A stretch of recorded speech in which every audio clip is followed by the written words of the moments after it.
Bab 1. Dahsyatnya kekuatan Atomic Habits.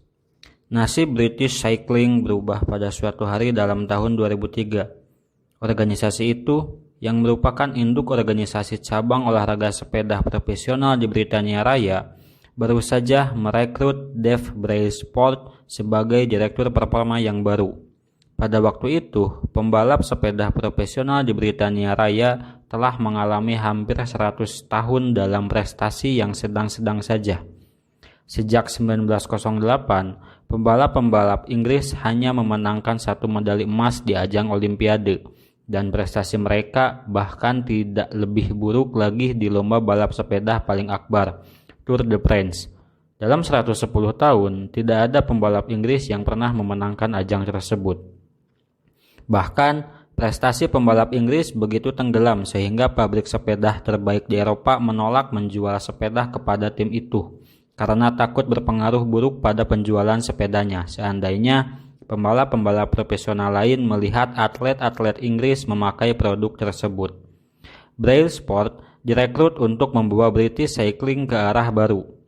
Yang membuatnya berbeda dari pelatih-pelatih terdahulu adalah komitmennya yang tiada henti terhadap strategi yang ia sebut penghimpunan perolehan kecil, yang merupakan falsafah pencarian margin peningkatan sangat kecil dalam segala sesuatu yang Anda kerjakan. Menurut Brailsford, secara keseluruhan prinsip ini berasal dari gagasan bahwa jika Anda mengurai segala sesuatu yang dapat Anda pikirkan terkait dengan balap sepeda, dengan perbaikan 1% saja Anda akan mendapatkan kenaikan yang signifikan ketika menerapkannya bersama-sama sekaligus. Brailsford dan pelatih-pelatihnya mulai dengan membuat penyesuaian-penyesuaian kecil yang bisa diharapkan dari tim pembalap sepeda profesional. Mereka merancang ulang jok sepeda agar lebih nyaman dan mengoleskan alkohol agar pada ban agar cengkramannya lebih baik. Mereka meminta para pembalap memakai celana pendek dengan pemanas listrik guna mempertahankan suhu otot sewaktu bersepeda dan menggunakan sensor-sensor biofeedback untuk memonitor reaksi-reaksi tiap atlet terhadap suatu latihan. Tim menguji bermacam-macam bahan di terowongan angin dan meminta pembalap-pembalap jalan raya beralih mengenakan kostum balap indoor yang terbukti lebih ringan dan aerodinamis. Akan tetapi, mereka tidak berhenti di situ. Brailsford dan timnya terus berburu perbaikan-perbaikan 1% di bagian-bagian yang terlewatkan atau tak terduga. Mereka menguji bermacam-macam gel pijat untuk melihat mana yang menghasilkan pemulihan otot paling cepat. Mereka membayar seorang dokter untuk mengajari tiap pembalap cara terbaik mencuci tangan guna mengurangi peluang terkena virus influenza. Mereka menentukan jenis bantal dan kasur yang memungkinkan tidur lebih nyenyak bagi tiap pembalap. Mereka bahkan mengecat bagian dalam truk tim dengan warna putih yang memudahkan mereka melihat debu-debu kecil yang biasanya tidak langsung terdeteksi, padahal beresiko menurunkan performa sepeda yang telah disetel dengan baik. Ketika perbaikan-perbaikan ini berikut ratusan perbaikan kecil lain diakumulasikan, hasilnya datang lebih cepat daripada yang pernah dibayangkan. Hanya 5 tahun sejak Brailsford direkrut, tim British Cycling mendominasi baik balap sepeda jalan raya maupun sirkuit di ajang Olimpiade 2008 di Beijing, tempat mereka secara dahsyat memenangkan 60% dari total medali emas yang diperebutkan. 4 tahun kemudian, ketika Olimpiade diselenggarakan di London, atlet-atlet Inggris menaikkan batas minimal prestasi mereka dan membuahkan 9 rekor Olimpiade serta 7 rekor dunia. Pada tahun yang sama, Bradley Wiggins menjadi atlet balap sepeda Inggris pertama yang memenangkan Tour de France. Tahun berikutnya, teman satu timnya, Chris Froome, memenangkan lomba itu, dan terus menang lagi pada 2015, 2016, dan 2017, yang membuat tim Inggris meraih 5 kemenangan Tour de France dalam 6 tahun. Selama rentang 10 tahun dari 2007 sampai 2017, pembalap sepeda Inggris memenangkan 178 kejuaraan dunia dan 66 medali emas Olimpiade atau Paralimpik dan meraih 5 kemenangan Tour de France yang oleh kalangan luas dipandang sebagai prestasi paling sukses dalam sejarah balap sepeda. Bagaimana ini terjadi? Bagaimana suatu tim yang sebelumnya hanya sekumpulan atlet biasa berubah menjadi juara dunia melalui perubahan-perubahan sangat kecil yang sepintas lalu paling-paling hanya akan menghasilkan perubahan sekadarnya. Mengapa perbaikan-perbaikan kecil berakumulasi menjadi hasil-hasil yang begitu menakjubkan? Dan bagaimana Anda dapat meniru pendekatan ini dalam hidup Anda sendiri? Mengapa perubahan kecil menghasilkan perbedaan besar? Mudah sekali memberikan taksiran berlebihan atas pentingnya suatu momen yang menentukan dan membuat taksiran nilai terlalu rendah atas upaya membuat perbaikan-perbaikan kecil yang dilakukan setiap hari. Seringkali kita meyakinkan diri bahwa kesuksesan yang masif menurut aksi yang masif pula. Entah menurunkan berat badan, membangunkan bisnis, menulis buku, memenangkan kejuaraan, atau meraih sasaran lain. Kita memberi diri sendiri beban untuk membuat perubahan yang akan mengguncang bumi dan menjadi bahan perbincangan semua orang. Sementara itu, perbaikan 1% sesuatu tak terlalu terasa, kadang malah tak terlihat. Padahal perbaikan itu dapat jauh lebih bermakna, terutama dalam jangka panjang. Perubahan dari suatu perbaikan sangat kecil tapi berlanjut dalam waktu lama bisa sangat dahsyat. Berikut penjelasan matematikanya. Jika Anda bisa menjadi 1% lebih baik setiap hari dalam setahun, akhirnya Anda akan 37 kali lebih baik pada penghujung tahun. Sebaliknya, jika Anda 1% lebih buruk dari setiap hari dalam setahun, Anda akan menurunkan hampir menjadi 0. Yang berawal dari satu kemenangan kecil atau satu kemunduran remeh dapat terakumulasi menjadi jauh lebih besar. Kebiasaan adalah bunga majemuk dalam perbaikan diri. Sama halnya dengan uang yang menjadi berlipat-lipat karena bunga majemuk. Pengaruh kebiasaan menjadi berlipat-lipat sewaktu Anda mengulang-ulang kebiasaan itu. Perubahan yang dihasilkan pada suatu hari tertentu mungkin terkesan kecil, tapi dampak yang terjadi setelah berbulan-bulan dan bertahun-tahun kemudian bisa dahsyat. Ketika kita menengok ke belakang 2, 5, atau barangkali 10 tahun kemudian, nilai kebiasaan yang baik dan kerugian akibat kebiasaan buruk menjadi luar biasa nyata. Dalam kehidupan sehari-hari, konsep ini mungkin sulit dianggap baik. Kita sering mengabaikan perubahan-perubahan kecil karena terkesan tidak begitu penting saat itu. Jika Anda menabung sedikit uang sekarang, Anda belum menjadi jutawan. Jika Anda pergi ke sasana kebugaran tiap hari berturut-turut, bentuk tubuh Anda belum berubah. Jika Anda belajar bahasa Mandarin selama 4 jam malam ini, Anda belum berhasil menguasai bahasa itu. Kita melakukan sejumlah perubahan, tapi hasilnya tidak pernah langsung terlihat. Jadi kita mudah kembali ke rutinitas semula. Sayangnya, laju transformasi yang lambat juga memudahkan kita membiarkan kebiasaan buruk tetap terjadi. Jika Anda makan makanan yang tidak sehat hari ini, timbangan Anda memang tidak langsung naik banyak. Jika Anda bekerja sampai larut malam ini dan mengabaikan keluarga, mereka akan memaafkan Anda. Jika Anda menunda kewajiban dan membiarkan proyek Anda tidak dikerjakan sampai besok, biasanya masih ada waktu untuk menyelesaikannya kemudian. Suatu keputusan tunggal mudah dibatalkan. Namun, ketika kita mengulang 1% kesalahan hari demi hari dengan mengulang keputusan-keputusan buruk, mengulang kesalahan-kesalahan sangat kecil, dan merasionalisasi alasan-alasan kecil, pilihan-pilihan kecil kita mengalami proses bunga majemuk sampai menjadi racun. Akumulasi banyak salah langkah inilah 1% penurunan di sini dan di sana yang akhirnya mengantar ke masalah. Dampak yang terjadi akibat suatu perubahan dalam kebiasaan Anda mirip pengaruh perubahan arah pesawat, meskipun hanya beberapa derajat. Bayangkan Anda sedang terbang dari Los Angeles ke New York City. Seandainya seorang pilot meninggalkan LAX, kode untuk Bandara Internasional Los Angeles, lalu mengubah arah 3,5 derajat saja lebih ke selatan, Anda akan mendarat di Washington DC, bukan di New York. Perubahan kecil seperti itu hampir tak terlihat sewaktu tinggal landas. Hidung pesawat bergeser tak sampai 3 meter.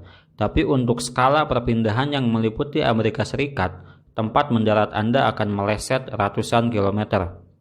Begitu pula, suatu perubahan kecil dalam kebiasaan sehari-hari dapat membuat Anda tidak tiba di sasaran yang sangat berbeda. Membuat pilihan yang 1% lebih baik atau 1% lebih buruk terkesan tak bermakna pada suatu saat. Tapi dalam rentang waktu panjang, pilihan-pilihan tersebut menentukan perbedaan antara siapa Anda sekarang dan siapa Anda nanti. Sukses adalah produk kebiasaan sehari-hari, bukan transformasi yang hanya sekali seumur hidup. Itu berarti tak penting seberapa sukses atau seberapa gagal Anda saat ini.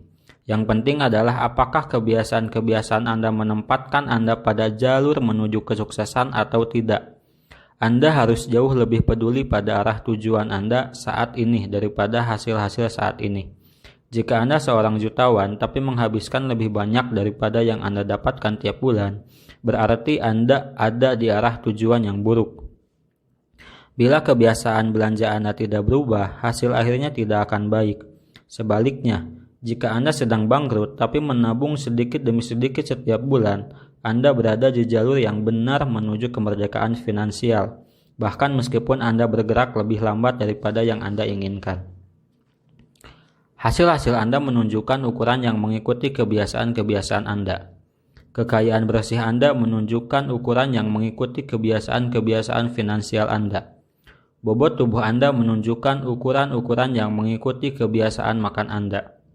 Pengetahuan Anda merupakan ukuran yang mengikuti kebiasaan belajar Anda.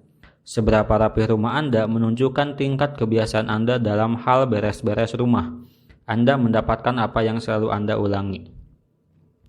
Jika ingin meramalkan kemana tujuan Anda dalam hidup, yang harus Anda lakukan hanyalah mengikuti kurva keberhasilan-keberhasilan kecil atau kegagalan-kegagalan kecil. Lalu melihat bagaimana hasil pilihan Anda sehari-hari setelah 10 atau 20 tahun. Apakah Anda membelanjakan lebih sedikit daripada yang Anda dapatkan tiap bulan? Apakah Anda memastikan pergi berolahraga tiap pekan? Apakah Anda membaca buku dan belajar sesuatu yang baru tiap hari? Pertarungan-pertarungan kecil seperti inilah yang akan menentukan masa depan Anda. Waktu memperbesar margin antara kesuksesan dan kegagalan. Waktu Anda melipat gandakan apapun yang Anda masukkan, kebiasaan baik menjadikan waktu sahabat Anda. Kebiasaan buruk menjadikan waktu musuh Anda. Kebiasaan itu seperti sebilah pedang yang tajam di kedua sisi. Kebiasaan buruk dapat menyembas Anda dengan mudah sebagaimana kebiasaan baik dapat memenduk Anda. Itu sebabnya pemahaman atas hal ihwal kebiasaan sangatlah penting. Anda perlu mengetahui cara kerja kebiasaan dan cara merancangnya sesuai keinginan Anda agar dapat menghindari bahaya dari salah satu sisi tajam pedang Anda. Kebiasaan dapat menjadi bunga majemuk yang baik atau buruk bagi Anda. Bunga majemuk yang positif. Bunga majemuk yang produktif. Menyelesaikan satu tugas tambahan dapat menjadi prestasi kecil pada suatu hari, tapi maknanya bisa sangat besar dalam karir keseluruhan. Pengaruh mengotomatiskan satu pekerjaan lama atau menguasai satu keterampilan baru bisa lebih besar lagi. Makin banyak tugas yang mampu Anda tangani tanpa berpikir, makin bebas otak Anda untuk berfokus pada bidang lain. Bunga majemuk pengetahuan. Belajar tentang satu gagasan baru tidak akan menjadikan Anda jenius, tapi komitmen untuk belajar seumur hidup dapat mengubah Anda. Lebih lanjut, tiap buku yang Anda baca tidak hanya mengajarkan sesuatu yang baru, tapi juga membuka cara pikir yang berbeda atas gagasan-gagasan lama.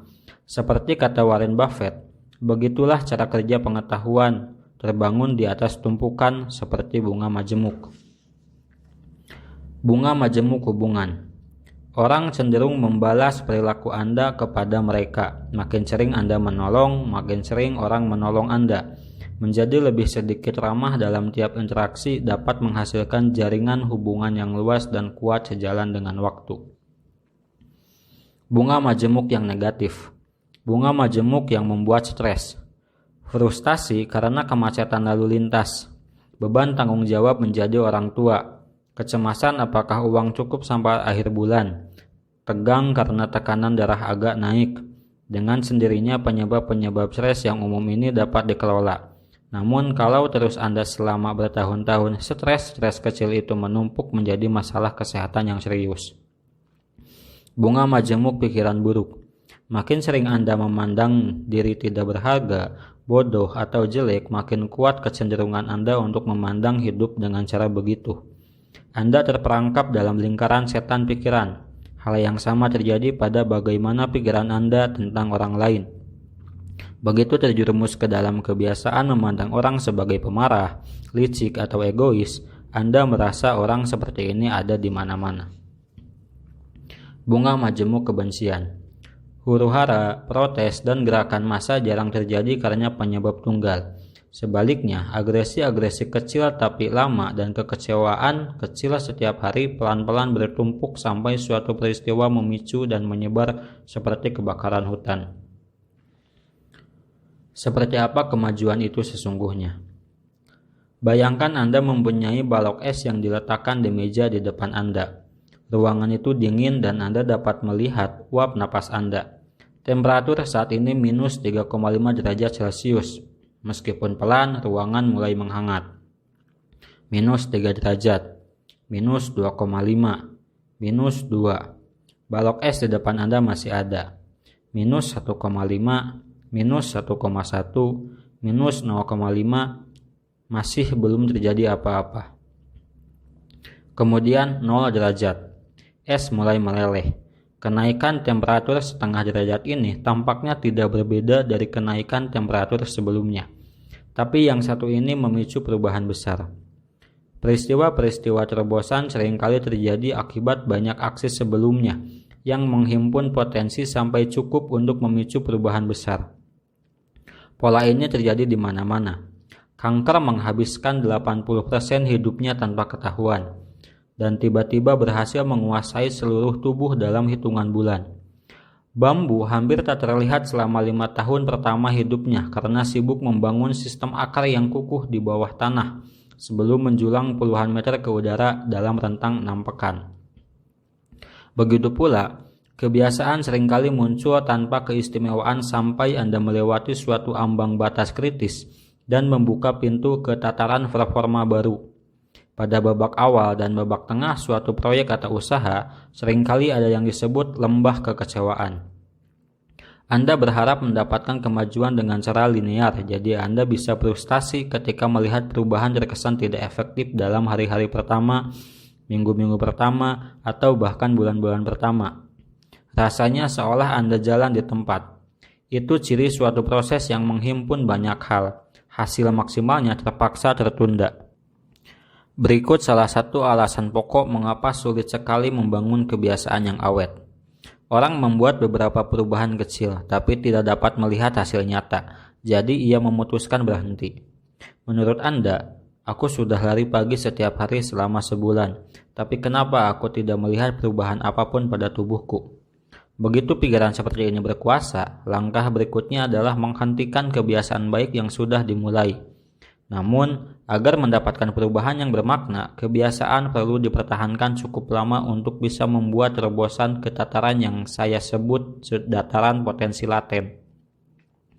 Bila Anda merasa harus susah payah membangun kebiasaan-kebiasaan baik atau menghentikan kebiasaan-kebiasaan buruk, itu bukan karena Anda tidak memiliki kemampuan untuk menjadi lebih baik.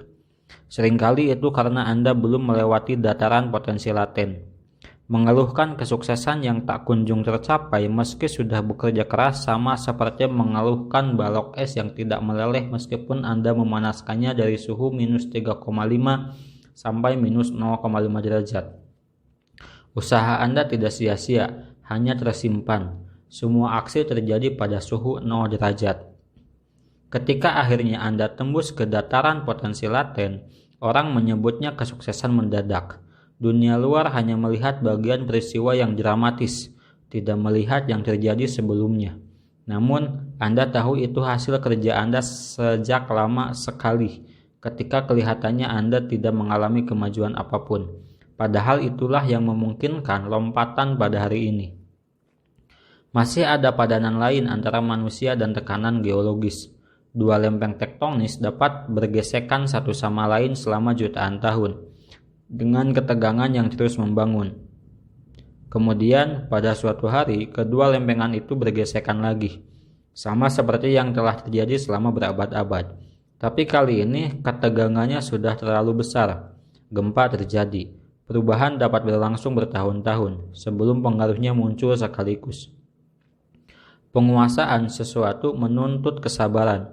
San Antonio Spurs, salah satu tim paling sukses dalam sejarah NBA, memajang kata mutiara dari tokoh reformasi sosial Jacob Riis pada dinding ruang ganti mereka. Ketika apapun terkesan tak ada gunanya, saya sengaja pergi menyaksikan tukang batu mengayunkan martil ke sebongkah batu cadas. Mungkin sampai 100 kali, tanpa menghasilkan satu retakan pun pada cadas itu. Namun pada hantaman yang ke-101 kali, cadas itu terbelah menjadi 2. Dan saya tahu bukan hantaman terakhir yang menyebabkannya, melainkan semua hantaman yang dilakukan sebelumnya. Semua hal besar berasal dari awal yang kecil. Bibit setiap kebiasaan adalah keputusan tunggal yang sangat kecil. Namun ketika keputusan itu diulang, kebiasaan berakar dan tumbuh makin kuat. Akar-akar mencengkram makin dalam dan cabang-cabang terus tumbuh. Usaha menghentikan kebiasaan buruk sama seperti merobohkan pohon beringin yang sangat besar dalam diri kita. Dan usaha membangun kebiasaan baik sama seperti merawat tanaman bunga yang sangat sensitif setiap hari. Namun, apa yang menentukan apakah kita bertahan pada suatu kebiasaan cukup lama agar selamat sampai ke dataran posisi laten dan tembus ke sisi lain? Apa yang menyebabkan sebagian orang terjerumus ke dalam kebiasaan-kebiasaan yang tidak diinginkan, sedangkan yang lain berhasil menikmati efek bunga majemuk dari kebiasaan-kebiasaan buruk? Lupakan sasaran, berfokuslah pada sistem.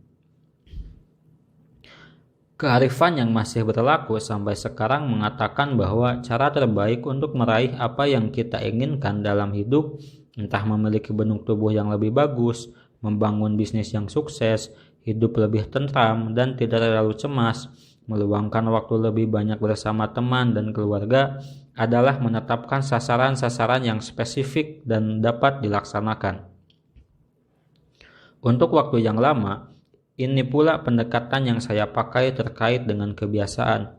Selalu ada sasaran yang harus diraih. Saya menetapkan sasaran-sasaran untuk nilai-nilai yang harus saya dapatkan di sekolah, untuk bobot yang ingin saya hilangkan melalui olahraga, untuk laba yang saya inginkan dalam bisnis. Saya berhasil pada beberapa, tapi gagal pada sebagian besar yang lain. Akhirnya, saya mulai sadar bahwa hasil-hasil saya hampir tidak berkaitan dengan sasaran-sasaran yang saya tetapkan, dan hampir semuanya berkaitan dengan sistem yang saya jalani. Apa perbedaan antara sistem dan sasaran? Ini perbedaan yang pertama kali saya ketahui dari Scott Adams, kartunis di balik komik Dilbert. Sasaran bicara tentang hasil yang ingin kita raih. Sistem adalah proses yang mengantar ke hasil-hasil itu. Bila Anda seorang pelatih, sasaran Anda mungkin memenangkan kejuaraan. Sistem Anda terdiri atas merekrut pemain, mengatur asisten pelatih, dan menyelenggarakan latihan pelatih. Bila Anda seorang pengusaha, sasaran Anda mungkin membangun perusahaan bernilai $1 juta. Sistem Anda adalah bagaimana menguji gagasan-gagasan tentang produk, merekrut karyawan, dan menjalankan iklan pemasaran. Bila Anda seorang pemusik, sasaran Anda mungkin memainkan gubahan baru. Sistem Anda adalah seberapa sering Anda berlatih, bagaimana Anda memecahkan serta mengatasi kesulitan, dan metode Anda adalah menerima umpan balik dari instruktur. Sekarang, pertanyaan yang menarik. Jika Anda mengabaikan sepenuhnya sasaran-sasaran Anda dan berfokus hanya pada sistem, apakah Anda masih berhasil? Sebagai contoh, jika Anda seorang pelatih bola basket dan mengabaikan sasaran memenangkan kejuaraan, serta berfokus hanya pada yang dikerjakan tim dalam latihan setiap hari, apakah Anda masih mendapatkan hasil? Menurut saya, Anda akan berhasil. Sasaran dalam olahraga apapun adalah menyelesaikannya dengan skor terbaik.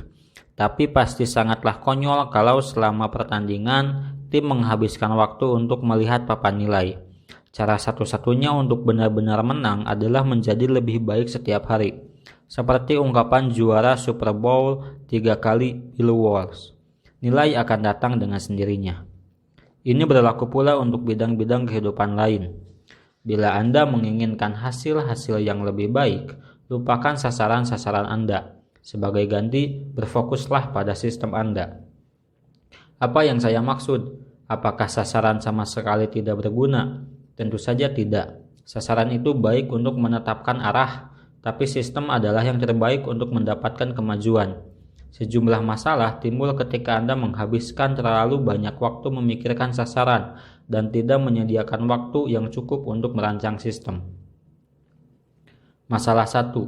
Pemenang dan pecundang memiliki sasaran yang sama. Yang berfokus pada penetapan sasaran cenderung mengalami kasus survivorship bias yang serius. Kita berkonsentrasi pada orang-orang yang akhirnya menang, orang-orang yang selamat, dan secara keliru mengandaikan bahwa sasaran-sasaran ambisius telah mengantar mereka ke kesuksesan. Mengabaikan semua orang yang memiliki tujuan sama tapi tidak berhasil meraih sasaran. Setiap peserta olimpiade ingin memenangkan medali emas. Setiap calon karyawan ingin mendapatkan pekerjaan.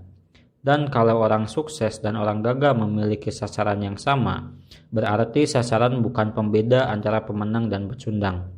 Bukan sasaran memenangkan Tour de France yang mendorong atlet balap sepeda Inggris menjadi terunggul dalam olahraga ini.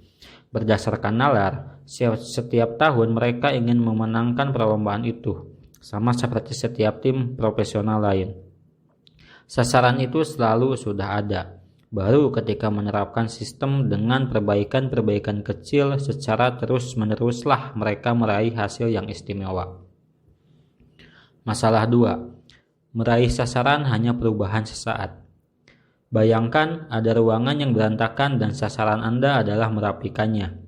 Bila mendapat tenaga untuk merapikannya, Anda akan memiliki ruangan yang bersih untuk saat ini.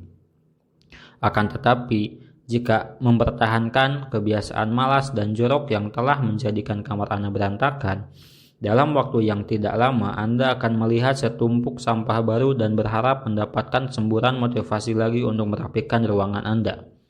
Anda akan terus mengejar hasil yang sama karena tidak pernah mengubah sistem di baliknya. Anda mengobati gejala tanpa mengatasi sumber penyebabnya. Meraih sasaran hanya mengubah hidup Anda untuk sesaat. Itu kontraintuitif dengan perbaikan. Kita mengira yang perlu diubah adalah hasil, padahal masalah tidak terletak pada hasil. Yang sungguh perlu kita ubah adalah sistem-sistem yang menyebabkan hasil-hasil tersebut. Ketika memecahkan masalah di tingkat hasil, Anda hanya memecahkan masalah untuk sementara. Agar dapat menjadi lebih baik, Anda perlu memecahkan masalah di tingkat sistem. Benahi masukan, maka keluaran akan menjadi benar dengan sendirinya. Masalah 3. Sasaran membatasi kebahagiaan Anda. Pengandaian tersirat di balik setiap sasaran adalah sebagai berikut. Begitu aku meraih sasaranku, aku akan bahagia. Masalah dalam mentalitas yang mendahulukan sasaran adalah Anda terus menjauhkan diri dari kebahagiaan sampai Anda beralih ke tonggak sasaran berikutnya. Saya berkali-kali dan tak terhitung banyaknya terperosok dalam jebakan ini. Selama bertahun-tahun, kebahagiaan selalu menjadi sesuatu yang ingin saya nikmati di masa mendatang. Saya berjanji pada diri sendiri bahwa begitu masa otot saya naik 10 kg atau setelah bisnis saya diulas di New York Times, saya baru akan beristirahat sejenak. Lebih lanjut, sasaran menciptakan konflik entah ini atau itu. Entah Anda meraih sasaran dan sukses atau Anda gagal dan merasa kecewa. Anda secara mental memasang kotak untuk mengurung diri dalam presi kebahagiaan yang sempit. Ini menyesatkan. Mustahil jalan Anda sesungguhnya adalah dalam hidup akan tepat sesuai dengan apa yang Anda di benak Anda ketika menetapkan suatu sasaran. Membatasi kepuasan Anda berdasarkan satu skenario tidaklah masuk akal ketika ada banyak jalan lain yang dapat ditempuh untuk meraih kesuksesan. Mentalitas mendahulukan sistem menyediakan antidot untuk ini. Ketika Anda jatuh cinta pada proses, bukan pada produk, Anda tidak harus menunggu ketika ingin memberi kesempatan kepada diri sendiri untuk bahagia. Anda dapat merasa puas kapanpun ketika sistem Anda berjalan. Dan sistem dapat menjadi sukses dalam banyak bentuk beragam.